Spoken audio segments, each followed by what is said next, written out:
Bom dia, irmãos.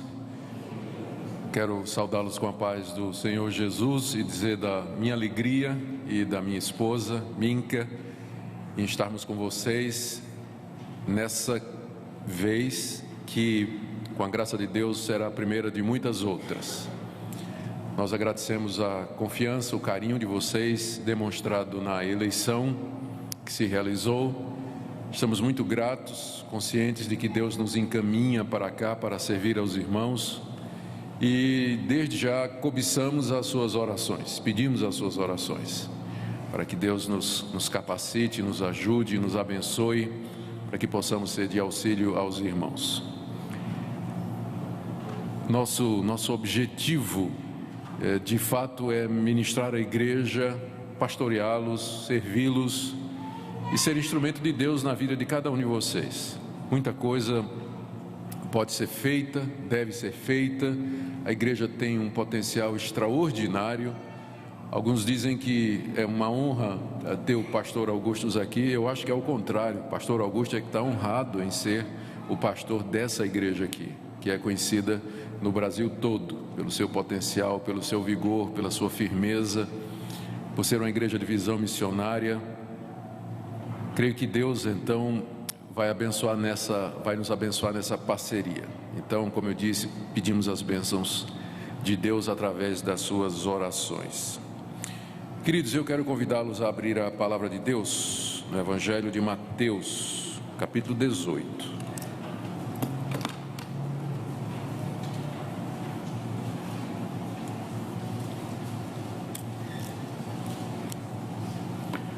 Mateus capítulo 18.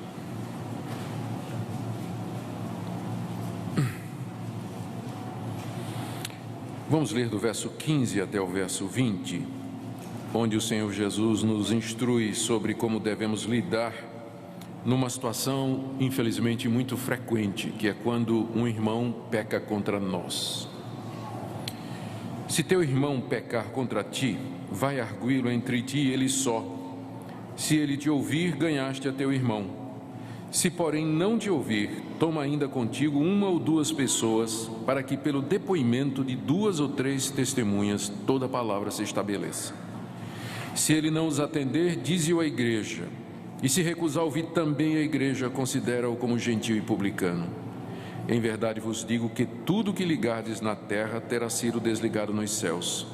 E tudo que desligardes na terra terá sido desligado nos céus. Em verdade também vos digo que se 2 dentre vós sobre a terra concordarem a respeito de qualquer coisa que porventura pedirem, ser-lhes-á concedida por meu Pai que está nos céus. Porque onde estiverem 2 ou 3 reunidos em meu nome, ali estou no meio deles. Ó Deus, nós pedimos que Tu nos ilumines na compreensão da Tua palavra. Fala ao nosso coração, de que o ensino do Teu Filho penetre no mais profundo da nossa alma. Dá-nos disposição de nos corrigir as nossas atitudes e fazer o que Tu nos ordenas, por amor do Teu Filho Jesus. Amém.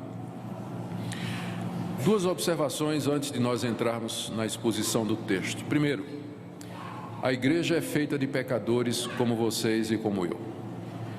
Nós somos redimidos pelo sangue de Jesus, fomos perdoados por Ele, Ele nos deu o Seu Espírito Santo, fomos justificados pela graça, aceitos por Deus, salvos da condenação do pecado, mas ainda continuamos pecadores.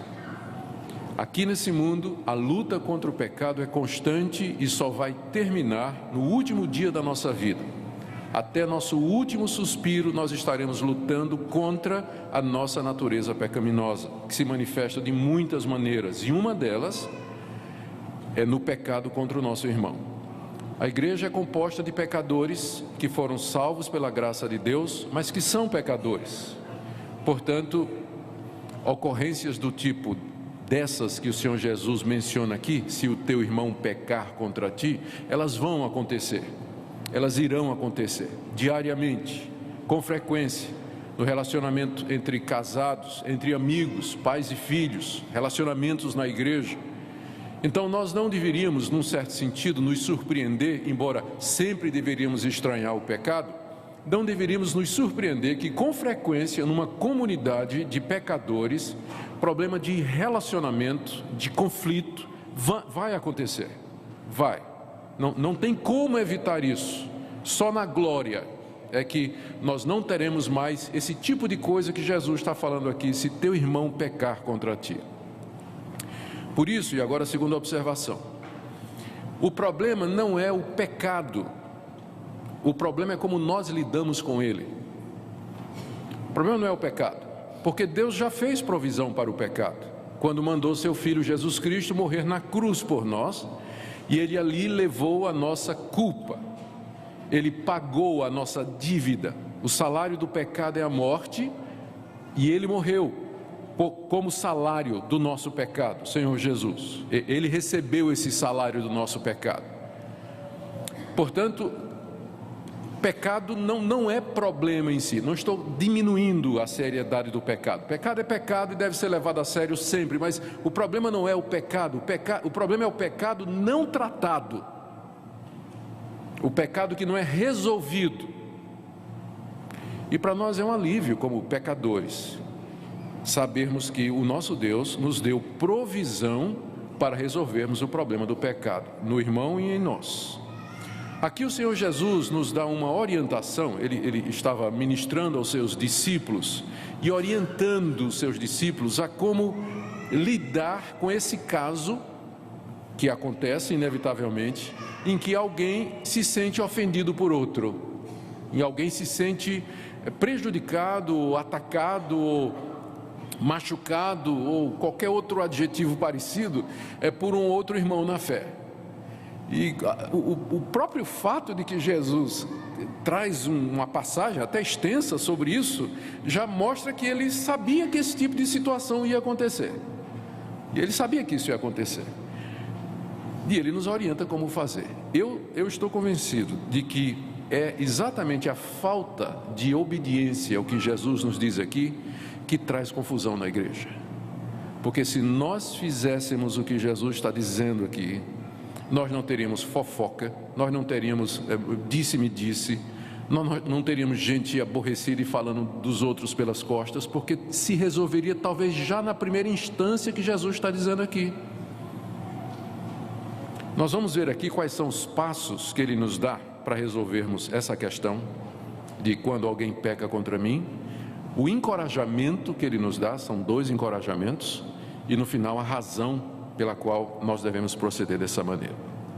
A orientação dele é simples e consiste em 3 passos. O primeiro passo é você procurar a pessoa que lhe ofendeu. Verso 15: se teu irmão pecar contra ti, vai arguí-lo entre ti e ele só. Se ele te ouvir, ganhaste a teu irmão. Você deve notar que a expressão contra ti está entre colchetes na sua Bíblia, porque alguns manuscritos antigos não têm essa expressão. O tradutor não tinha certeza, colocou entre colchetes. Eu não tenho dúvida que é original, porque no verso 21, quando Jesus acabou de perguntar e de dizer isso, Pedro se aproximou e perguntou: Senhor, até quantas vezes meu irmão pecará contra mim? Então, ninguém tem dúvida de que aqui no verso 21 está no original. Então, por que Pedro perguntou se o meu irmão pecar contra mim? É porque Jesus estava dizendo: se o teu irmão pecar contra ti. Então, embora esteja entre colchetes aí no verso 15, mas com certeza, eu entendo, está no original. Foi isso que Jesus disse. Se trata de um pecado de natureza pessoal. Alguém se sente ofendido pessoalmente por outro. Se teu irmão pecar contra ti, o que é que eu tenho que fazer? Vai arguí-lo entre ti e ele só. Esse é o primeiro passo e o mais importante. Você procurar a pessoa e você vai arguir a pessoa. Arguir não no sentido de condenar a pessoa, mas de inquirir, perguntar: foi isso que você disse? A sua intenção é essa? Eu entendi direito a sua atitude? O que você fez significa isso? Por favor, eu quero entender o que você fez, antes de eu tomar uma posição se eu vou ficar com raiva de você ou não. Nos relacionamentos existe muita má compreensão. Às vezes a gente diz uma coisa e a pessoa entende outra. Por isso Jesus diz: dá primeiro o benefício da dúvida. Vai primeiro conversar com a pessoa e pergunta: é isso mesmo que você quis dizer? É isso que você falou de mim? A sua atitude significa isso? E Jesus diz: se ele te ouvir, ganhaste teu irmão. Você dá a chance da pessoa dizer duas coisas: não, querido, você me entendeu mal. Não foi isso que eu quis dizer, me desculpe, eu quis dizer isso aqui. Ah, que bom. Ou então você vai ter a oportunidade da pessoa dizer assim: não, eu disse isso mesmo, mas realmente eu te magoei, eu estou vendo isso, eu peço perdão, eu estava errado. Se o seu irmão ouvir você, você ganhou seu irmão e o assunto morreu. Ninguém precisa saber disso. Você não precisa contar para o presbítero, não precisa contar para o pastor, não precisa pegar o telefone e dizer: Lourdinha, você sabe o que é que Maria fez? Estou dizendo só para você orar por ela, tá? Não conta para ninguém. Ora por ela, ela fez isso, isso e isso. Daqui a pouco a igreja toda está orando pela irmã. A gente pega, não é isso? Vamos orar por fulano, por isso, por isso. Não. A gente pode resolver muito problema na primeira instância.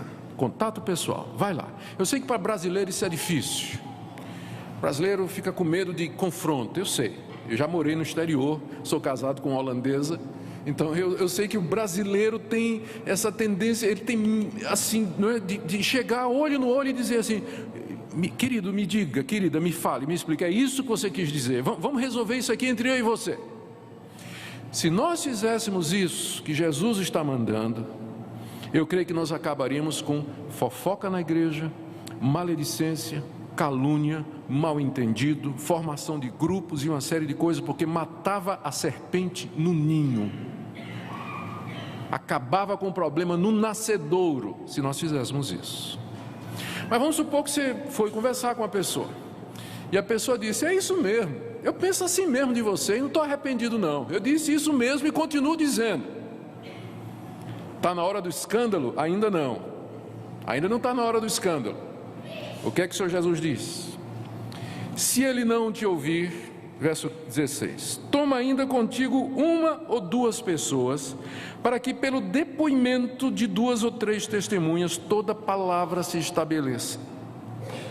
Você não desistiu da pessoa, não é que você está buscando justiça. Você nota que o sentido da orientação de Jesus é você dar uma oportunidade para que aquela pessoa se arrependa. Então agora você vai voltar e você vai trazer um petit comité, duas ou três pessoas, pessoas de confiança, pessoas de respeito, de integridade, que possam depois testemunhar e dizer: não, nós somos testemunhas de que tentamos resolver o assunto e fulano realmente endureceu o coração, ele não quer voltar atrás no seu pecado. Então tem uma segunda reunião.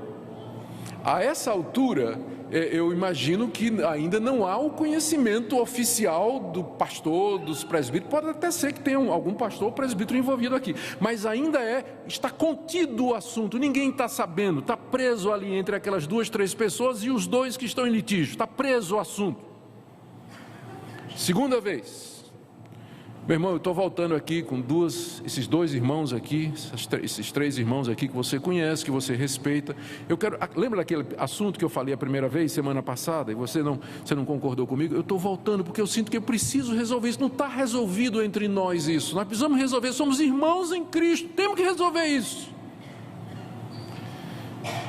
Se ele te ouvir na segunda chance, porque às vezes acontece isso, na primeira vez a pessoa está com raiva e diz: é isso mesmo, mas numa segunda vez ela diz: você tem razão, eu estou arrependido, por favor me perdoe. Ou então é esclarecido de outra maneira. Você pode ganhar seu irmão numa segunda vez. Vamos supor que ele não te ouviu, que ele endureceu o coração, e as duas ou três testemunhas, elas claramente depõem, dizendo: de fato houve pecado, houve agressão, houve palavra indevida, houve uma atitude que não se justifica e é preciso realmente uma reparação. Aí nesse caso, sim, verso 17: se ele não os atender, porque vai haver um apelo para que a pessoa se arrependa, se reconcilie, que o assunto seja resolvido. Se ele não atender, dize-o à igreja. Agora é a vez de levar o assunto à liderança da igreja. É a vez de levar o assunto aos pastores, ao pastor da igreja, para que agora o assunto seja tratado pela terceira vez e ele tem uma terceira oportunidade, porque Jesus diz: se ele recusar ouvir também a igreja, porque nessa terceira instância a igreja ainda está tratando com ele, dando oportunidade para que ele se arrependa. Eu fico impressionado com a paciência do Senhor Jesus. Ele dá 3 oportunidades para o pecador resolver, se arrepender, voltar atrás, se reconciliar. E às vezes nós não damos nenhuma. A pessoa pecou contra mim, eu já saio falando com todo mundo, condenando, não fui falar com a pessoa, já estou dizendo para outros, enquanto que Jesus dá 3 oportunidades. É aquilo que eu falei. O problema não é o pecado, ele vai existir porque eu sou pecador e vocês são. O problema é como nós tratamos o pecado. E quando o pecado é tratado errado, é como um procedimento cirúrgico equivocado. A pessoa vai fazer uma cirurgia para resolver um problema, a cirurgia dá errado, e a pessoa até morre, não é? De um problema pequeno, mas o procedimento foi errado. O procedimento foi errado. Agora, se ele não quiser ouvir a igreja, só há uma conclusão. Essa pessoa que se passa por irmão não é crente, porque foi confrontado particularmente, depois com um grupo de irmãos, depois pela própria igreja, e ele não quer se arrepender. Só resta uma triste conclusão: ele não pertence à igreja de Jesus Cristo. Por isso Jesus diz aqui, no final do verso 17, se ele recusar também a igreja, considera-o como gentil e publicano. Com muita tristeza, a igreja então vai ter que considerá-lo como não cristão. Gentil e publicano era uma expressão que Jesus estava usando para significar aqueles que não faziam parte do povo de Deus na época, não é? E que para nós hoje significaria então a ideia da exclusão. Ele seria declarado como não cristão por um processo regular, natural, que a gente chama de processo disciplinar na igreja. Mas para chegar nesse processo, veja que longo caminho o Senhor Jesus nos oferece, para que seja resolvido, dando a oportunidade para a pessoa se explicar, para a pessoa consertar o erro, para haver reconciliação, porque é isso que nós somos, uma comunidade de pessoas salvas pela graça, tendo que lutar contra o pecado em nosso coração. Por isso nós temos que tratá-lo da forma correta. Caminhando para a conclusão, o Senhor Jesus nos dá 2 encorajamentos aqui. Verso 18: em verdade vos digo que tudo que ligardes na terra terá sido ligado nos céus, e tudo que desligardes na terra terá sido desligado nos céus. O que ele quer dizer é o seguinte: a decisão que vocês tomarem com relação a esta pessoa, seguido todo o trâmite, os 3 passos, se vocês fizerem assim, em oração, a decisão final de excluir aquela pessoa ou de reter aquela pessoa arrependida terá sido aquilo que Deus queria. O que você ligar, Deus ligou. O que você desligar, Deus desligou. Está se referindo à igreja ao final desse processo de 3 partes, uma sequência de 3 etapas. Ele nos encoraja dizendo: eu vou ratificar o que vocês fizerem. Se vocês fizerem corretamente, eu vou ratificar o resultado, eu vou estar com vocês. Segundo encorajamento, verso 19: em verdade também vos digo que se 2 dentre vós sobre a terra concordarem a respeito de qualquer coisa que porventura pedirem, ser-lhes-á concedida por meu Pai que está nos céus. Aqui Jesus não está dando um cheque em branco, dizendo assim: eu assino esse cheque, o que vocês pedirem eu vou dar, como infelizmente esse verso é usado em muitas igrejas, chamada oração de concordância. Se 2 irmãos resolverem que eles querem um carro do ano, Deus então está obrigado por esse versículo a dar um carro do ano, porque 2 irmãos concordam com isso. Essa promessa foi feita no contexto da disciplina, no corrigir o pecado. O que ele quer dizer é o seguinte: se aquelas 2 ou 3 pessoas que estiveram lá, viram a situação toda, ou mesmo as demais que estão envolvidas, elas pedem a Deus dizendo: Senhor, sara, cura, abençoa, resolve. Nós temos a promessa de que Deus vai resolver o problema, não importa quão profundo seja. Ele aqui se compromete conosco, que se nesse processo de tratar o pecado nós fizermos como ele está dizendo, ele vai atender nossa oração, tipo assim: Senhor, sara nosso relacionamento, Senhor, restaura nossa amizade, restaura esse irmão. Ele se compromete na sua palavra, se fizermos o que ele manda. E a razão, ele termina dizendo: por que que estas coisas vão acontecer? Verso 20: porque onde estiverem dois ou três, notam dois ou três o tempo todo, não é? Onde estiverem dois ou três reunidos em meu nome, ali estou no meio deles. O contexto nos ensina que ele está se referindo a esse processo, a igreja reunida, para tratar desse assunto. Onde a igreja está reunida, quebrantada diante de Deus, ou aquele petit comitê, dois ou três reunidos com aqueles dois irmãos diante de Deus, pedindo a bênção de Deus e a solução de Deus para o problema. A promessa de Jesus é que Ele vai estar ali. E a presença dele é tudo que nós queremos, não é verdade? Porque se Ele é por nós, quem será contra nós? Ele promete estar conosco na resolução dos problemas causados pelo pecado. Eu concluo, queridos, com essa palavra aqui. Volto a dizer, eu tenho certeza que o problema não é o pecado. Nós vamos ter que lidar com o pecado até o último dia da nossa vida. Você vai e eu vou. O problema não é o pecado. O problema é como nós lidamos com ele. E eu queria que você fizesse uma reflexão agora, na sua vida. Como você tem lidado em situações como essa, com pessoas que pecaram contra você? Gente que passou por você e não cumprimentou. Já aconteceu isso, é comum, não é? Você passa pela pessoa, a pessoa nem... Esse fulano, né, que desrespeito, né? Que falta de educação. E aí já vai para o Facebook, né? Aquilo ali, com certeza, né? Tipo assim, como tem gente chata na igreja, né? Vai lá no mural, como tem gente chata na igreja. Mas peraí, você sabe o que é que aquela pessoa está passando? Né? Às vezes a pessoa está aqui, mas não está. A cabeça dela está nos problemas dela, nas angústias dela. Então, a gente não consegue ser afável, carinhoso e comunicativo e alegre o tempo todo. Então, antes de colocar no Face, vá conversar com a pessoa.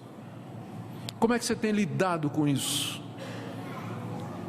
Quando você é contrariado, quando você ouve que alguém disse alguma coisa a seu respeito, ou quando você se sente particularmente ofendido ou confrontado por alguém. Gente, o caminho cristão é você procurar a pessoa, examine sua vida e pergunte honestamente diante de Deus. E eu queria que nessa manhã você tomasse esse compromisso diante de Deus, dizendo: Deus, a partir de hoje, toda vez que eu me sentir ofendido e magoado, eu vou falar com a pessoa, antes de falar com o pastor, com o presbítero, com o meu marido, com a minha esposa, com o meu amigo, minha amiga, qualquer outra pessoa. Eu me comprometo diante de Ti, que eu vou fazer o que o Senhor está dizendo. Eu vou procurar aquela pessoa e vou conversar com ela.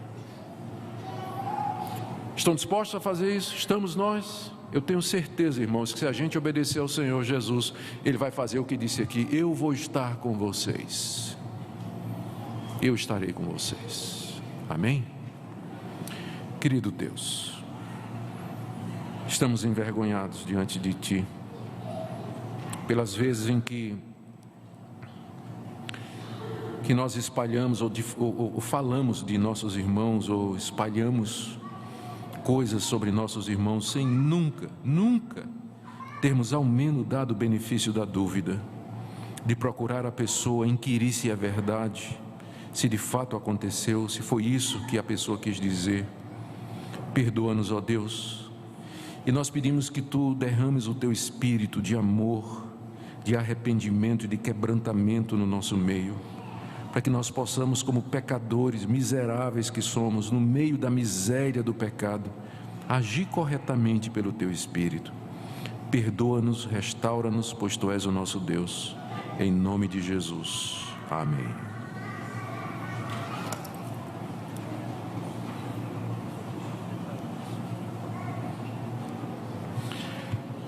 Eu ainda estou me acostumando com a liturgia. Vamos ficar em pé e vamos impetrar a bênção. Concluindo.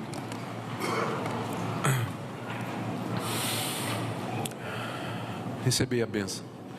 Que a graça do nosso Senhor e Salvador Jesus Cristo, que o amor de Deus nosso Pai, que a comunhão e a consolação do Espírito Santo seja com o povo de Deus aqui presente, agora e para sempre. Amém.